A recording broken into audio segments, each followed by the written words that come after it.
What's up everybody? It is closing day. I'm gonna be quick outside because it's raining and I don't wanna ruin my camera. So we just closed on our newest flip project, and this one is a little bit different than the one we've currently been working on that we walked you through. This one's about 2,850 square feet, ranch, all on one level on the golf course. But what you'll see when we get inside is it is a little bit dated. Out here, the landscaping appears to have been forgotten about for a while. We got a lot of overgrowth, a lot of weeds, and the mulch beds are all empty. And one problem we do have with the landscaping is we have this brick kind of trim that goes around the house. There's 389 linear feet of it, and it is not in the best shape, and that's gonna be expensive to fix.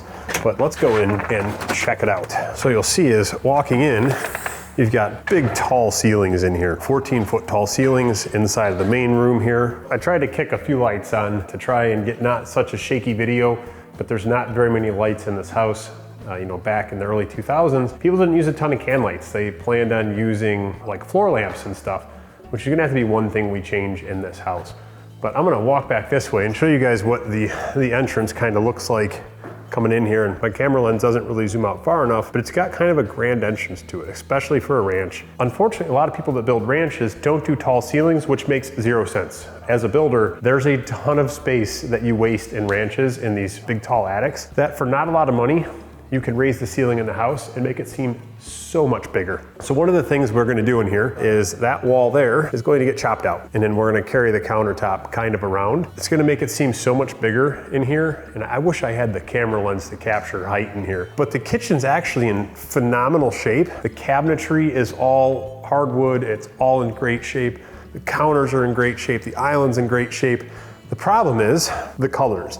The colors are no longer in style, so it sucks to have to tear out such good condition stuff. So we're gonna change the countertops here. What do you guys think? Should we paint the cabinets or should we leave them this color and just put soft close hardware in them? Again, back in the day, nobody really used soft close, but you could buy the hardware to retrofit them. So we're definitely doing soft close. I'm just torn on painting them. They do look a little bit dated, but I think with updated countertops and that being knocked out, and again, we're only gonna take out those 3 cabinets there. We're gonna leave that one so we have the storage, but you're gonna gain all that openness, which is going to open that great room significantly. And just, I think once we get that entertainment center out of there, it's gonna look even bigger. We come just off the kitchen here, and we've got the master suite, which the carpet's in pretty decent shape, minus the ruffles, but either way, it's all gotta get torn out and redone. And here's where we're gonna spend the most money, inside of what's going to be a great master bath setup. So you'll see the old columns, there's trim out in here, you got a nice skylight, and we're gonna do a freestanding tub here, kind of knock all this out. And then I'm thinking we take this, and my camera's not gonna do justice, but we got an opening into the shower there. So here we've got 3 shower heads. It's a pretty big shower, but as you can tell, very dated. One of the things we're thinking about doing, instead of having it walled off like it is kind of all through there and over there, end up chopping it all out and doing full glass. What do you think about that? I think that'd open up the space, kind of modernize it a bit, and then in conjunction with that, do a freestanding tub here, and it would kind of free up some space. And big walk-in closet organizer's already in there. Put a couple different light fixtures in, that's for sure. So this will definitely be the room that gets the most amount of money spent, as almost all projects are that way. If we were to gut the whole kitchen, quite naturally, that would be the more expensive room. But since we're definitely not gutting this, we're just gonna do some updating. I think the master suite's gonna take the cake for most expensive.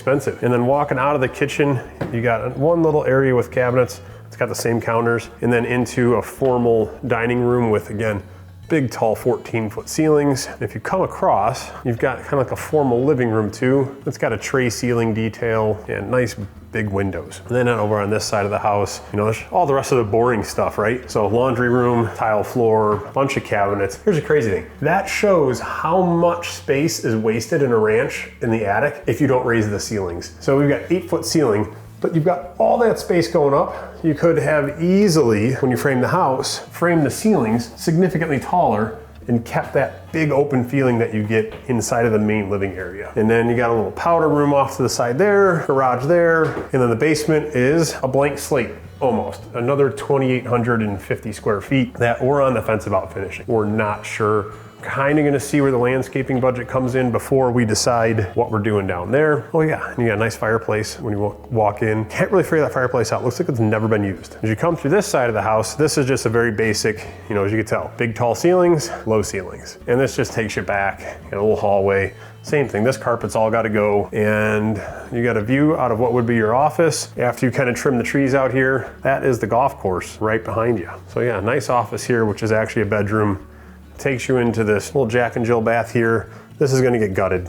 New tile, new toilet, new vanity, new mirror, new shower, and then comes over into the front bedroom, which is just a, your run-of-the-mill small bedroom and a little closet. So you can tell a house like this is mainly focused around your main entertaining area and like the master suite living quarters. All of that has all of a big open space. The other side of the house is just kind of really standard and run-of-the-mill. One area, and this is why I said we're gonna kind of have to wait and see what our landscaping budget is before we decide the basement, because there's a lot of work out here. Now, I told you guys about the flower beds, but what I didn't tell you about is all of this kind of brick retaining wall or paver retaining wall. It's a huge sag in it there. The pavers, huge sag there. We've got heaving there, sagging there, and this is all kind of coming apart a bit out here. This was a fountain at one point in time, is not functioning. And again, there's the tee box for the golf course right there. And then there's the back of the house. So, out here is gonna be a lot of money because you pretty much can't save any of this. So all of this gets ripped out and you gotta start over. And that is gonna hurt.